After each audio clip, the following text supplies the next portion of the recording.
Hare Krishna. Vitiligo awareness video గురించి అసలు process ఎట్లా అయింది, ఏమైందో అన్ని వీడియోలో షేర్ చేసుకుందాం అనుకుంటున్నాను. నేను ఒకరోజు హాస్పిటల్‌కెళ్ళాను అనమాట. మేలో అక్కడికి ఈ బుక్ చూసా. చాలా ఇన్‌స్పైరింగ్ అనిపించింది. అందరూ డాక్టర్సే డ్రా చేశారనమాట. అంటే పేషెంట్స్‌కి స్ట్రెంత్ ఇవ్వడం కోసం డాక్టర్స్ అందరూ డ్రా చేసి ఒక బుక్ తయారు చేషిర్రు.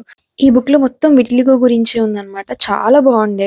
సో, దాన్ని ఇన్‌స్పిరేషన్‌గా తీసుకొని చాలా ఆలోచించి ఒక కాన్సెప్ట్ అనుకున్నా అనమాట. నేను జనరల్‌గా ఏమైనా కాన్సెప్ట్ అనుకుంటే నేను రిఫరెన్స్ కోసం చూస్తా అనమాట. సో, నాకు ఈ రిఫరెన్స్ పింట్రెస్ట్‌లో కనిపించింది. ఇంకా వెంటనే దాన్ని చేంజ్ చేసుకుందాం అని జెప్పి, ఇంకా నాకు స్టోరీ ఎట్లా చెప్పాలనుకున్నా అంటే నేచర్‌కి కనెక్ట్ అయ్యేటట్టు ఉండేది చూసుకోవాలి. నేచర్‌లో అన్నిటితో కంబైన్ అవ్వాలి ఇది అన్నట్టు ఆలోచించా అనమాట. డాగ్‌కి, పులికి, ఇంకా కౌకి వీటన్నిటికి కొంచెం మచ్చలుంటాయి గదా! ఫ్లవర్స్‌కి, లీవ్స్‌కి.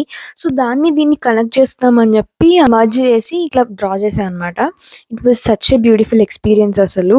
చాలా టైం పట్టింది. చాలా డిలేస్ అయినియి. అసలు మే నుంచి కష్టపడుతున్నా దీనికోసం. జూన్ 25థ్ రోజు వరల్డ్ విటిలిగో డే. ఆ రోజు కంప్లీట్ చేద్దామంటే అవ్వలేదు. సో, ఇట్లా ఆర్ట్‌ని ఒక మంచి కాజ్‌కి యూజ్ చేయాలి అని అనిపిచ్చింది. అప్పటి నుంచి కాన్సెప్ట్స్ ట్రై చేస్తున్నా అనమాట. మీకు ఈ కాన్సెప్ట్ ఎలా అనిపిచ్చిందో కామెంట్స్‌లో చెప్పండి.